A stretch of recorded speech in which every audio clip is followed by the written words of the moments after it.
Hello, everybody. How you doing today? My name's Robin. You're listening to me reading stuff either on Podomatic or iTunes. I'd appreciate you subscribing on iTunes if you haven't done that already. You just get them downloaded right to your little device that you're holding right now. I'm assuming most of you probably do listen from your phone, right? But what the hell do I know? That's how I listen to podcasts. Usually, like if I'm getting ready, I've got a podcast going. That's a big time for me. Driving, which I never do, so let's scratch that one. Walking. I do it a lot while walking. Anyway, why am I talking to you about this? You know, I just realized that about 90% of my day revolves around me figuring out and ingesting liquids. I was just over, I'm using I can't remember what they're called, but it's like a plastic suction cup thing that makes espresso. Well, my microphone just totally stopped working, so the word espresso got cut off. Sorry about that. Anyway, I don't know what this thing's called. I've talked about it before, and it's my new way. It's been the best way to make, if you want, extremely strong coffee. This is how I do it. I'm going to go ahead and give a shout-out to my favorite coffee brand now. It's Bustelo Espresso Ground. You get it in these tins. They're like classic coffee tins. It makes you feel like you're 5 years old looking at your parents' coffee again. I order tons of them online. So usually if you're visiting my kitchen, which, sorry, most of you will not be, you'll see like a kind of tiled wall of them behind where I keep all my coffee stuff. I keep about 8 of them around at any given time. And then while I'm brewing my second round of this, which, by the way, I've been going through half a tin of them a day, I'm also brewing double strength Lipton cold brew iced tea.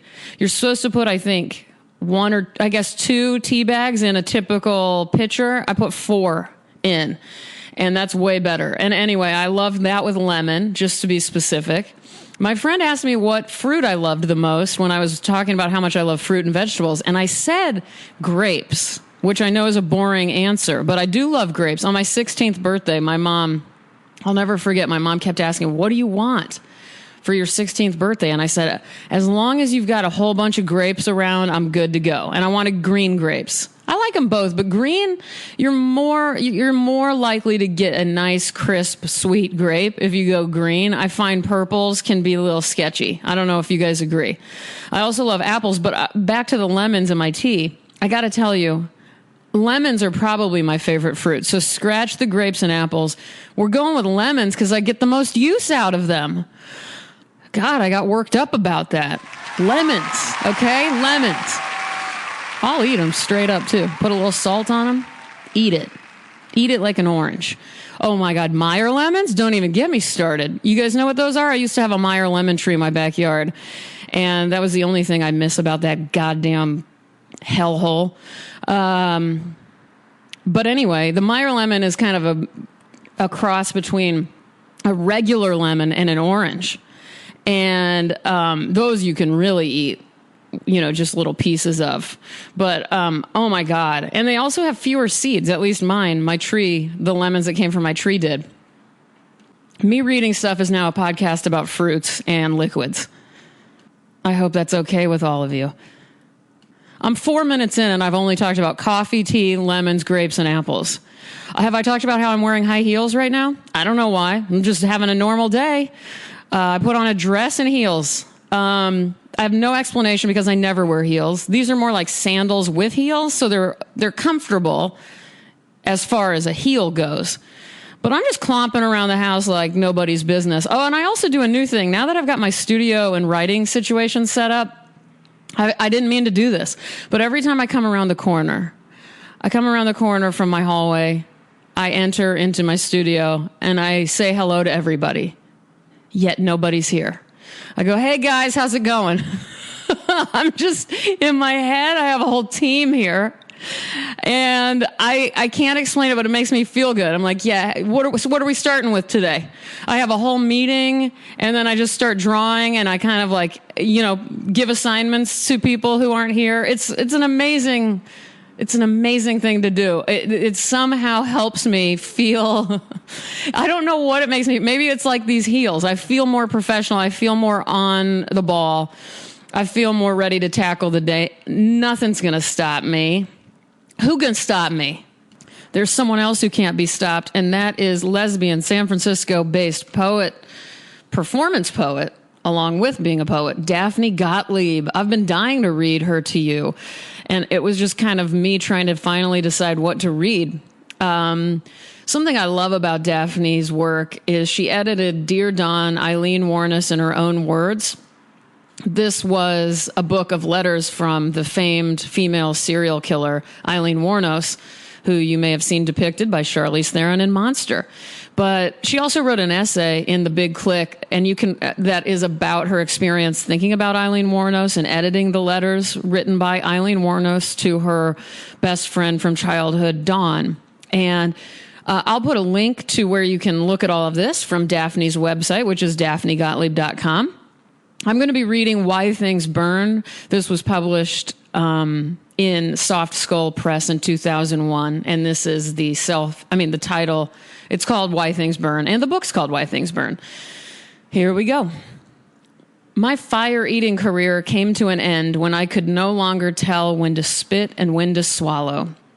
Last night in Amsterdam, 1,000 tulips burned to death. I have an alibi. When I walked by your garden, your hand grenades were in bloom. You caught me playing Loves Me Not, metal pins between my teeth. I forget the difference between seduction and arson, ignition and cognition. I am a girl with incendiary vices, and you have a filthy never mind. If you say no twice, it's a 4-letter word. You are so dirty, people have planted flowers on you, heliotropes, sunflowers. You'll take anything. Loves me not. I want to bend you over and whisper potting soil, fresh cut. When you made the urgent fists of peonies a proposition, I stole a pair of botanist's hands. Green, confident, all thumbs.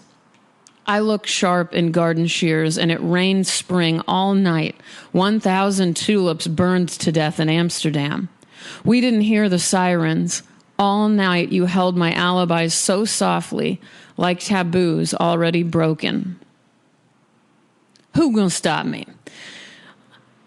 That's it for today, you guys. I hope you're doing well. I hope you love Daphne Gottlieb as much as I do. Show her some love by buying anything of hers. She's got a list of so many books that she's written on her website. By the way, I think I'm turning this monastic May into the summer of solitude.